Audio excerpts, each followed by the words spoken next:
पिछले साल जुलाई महीने में आई बाढ़ का खौफ अभी अंबाला वासियों के दिल से निकला भी नहीं था कि अब एक बार फिर मौसम करवट लेने लगा है।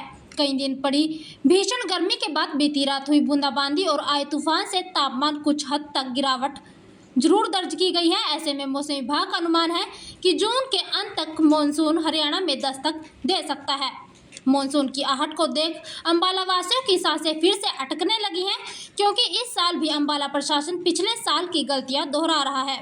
पार्षदों की चेतावनी और अल्टीमेटम के बावजूद भी अंबाला में नालों की सफाई का कार्य शुरू नहीं हो पाया है।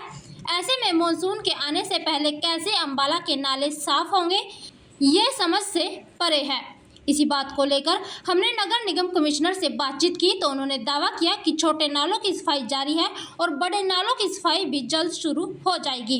इस बार नालों की सफाई को चेक करने के लिए अधिकारियों की भी जिम्मेदारी तय की जाएगी। निगम कमिश्नर के दावों को लेकर जब हमने शहर के कुछ बड़े छोटे नालों को जाकर देखा तो वहां हालात बेहद खराब नजर आए। नाले कूड़े से भरे पड़े थे और मौके पर कोई सफाई का कार्य होता नजर नहीं आया। अब ऐसे में सवाल ये खड़ा होता है कि एसी कमरों में बैठकर आदेश देने वाले अधिकारियों के आदेशों का जमीन पर असर कब होगा? कब ये अधिकारी एसी कमरे छोड़कर ग्राउंड जीरो पर जाकर हालातों का जायजा लेने और कब उन्हें सुधारेंगे?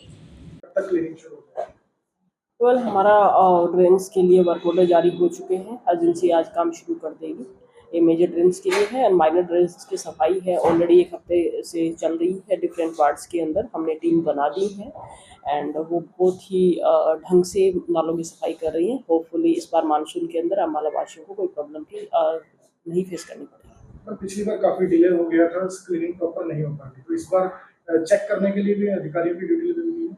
डेफिनेटली देखिए, पिछले साल जो हमारे अंबाला के अंदर बाढ़ आई थी उसका सीधा सीधा कारण हमारे अधिकारियों की ढुलमुल रवैया रहा था। आपको याद होगा कि 19 जून को शहर की सफाई का काम शुरू हुआ था, जो कि बहुत लेट था। आज 6 जून हो चुकी है। जो मेरे सुनने में आया है कि वर्क ऑर्डर बड़े नालों का दे दिया गया है, जबकि छोटे नालों का अभी भी कुछ भी अता पता नहीं है। तो जो नुकसान होता है शहर के अंदर, चाहे वो गलियों का पानी भर जाना, तो कहीं ना कहीं मेरा मानना है कि छोटे नालों की वजह से ऐसा होता है। तो छोटे नालों का साथ साथ टेंडर करना चाहिए था प्रशासन को। वो क्यों नहीं हो पाया, इसके बारे में अधिकारियों से पूछा जाएगा। और मैं आपके सामने आज से 10 दिन पहले प्रशासन को चेता चुका हूं कि जिन अधिकारियों द्वारा ये ढिलमुल रवैया अपनाया गया उनके खिलाफ कार्रवाई की जाएगी। और मैं साथ ही ये भी कह चुका हूं कि अगर किसी नेता को खुश करना है, कोई नारियल फोड़वाने का काम करना है, तो समय रहते कर लें, इसको लेट ना करें, क्योंकि आज 6 जून हो चुकी है, ज़्यादा समय नहीं रहा। अगर वही 19 जून तक लेके जाना है तो अंबाला फिर डूबने की तैयारी पर है, जो कि बर्दाश्त नहीं किया जाएगा। कमिश्नर मैडम दावा कर रही है कि छोटे नालों की सफाई शुरू हो गई है। क्या आपके वार्ड में या इलाके में कहीं शुरू? देखिए, जो वह दावा कर रहे हैं, मैं आपको बता दूं कि अंबाला के अंदर 500 कर्मचारी लगभग हमारे यहाँ काम कर रहे हैं। वो पहले ही नालियों के लिए, सफाई के लिए कम है। उनमें से सुनने में आया है कि कुछ लोगों को निकाल कर नालों की सफाई की जा रही है। आप समझ सकते हैं, आप मेरे से बेहतर शहर में दौरा करते हैं, आपको पता है कि क्या जो हमारे सफाई कर्मचारी हैं पहले पूरी सफाई कर पा रहे हैं। जब वो उसको पूरा नहीं कर पा रहे, वहाँ संख्या कम है, तो इन नालों के वो कैसे सफाई कर लेंगे, मेरी समझ से परे है। उसके लिए जल्द से जल्द कोई ना कोई अलग, चाहे वो टेंडर द्वारा हो, चाहे कोई अलग कर्मचारी रखकर हो, तब जाकर मैं समझता हूँ कि अंबाला के अंदर सफाई का काम हो पाएगा।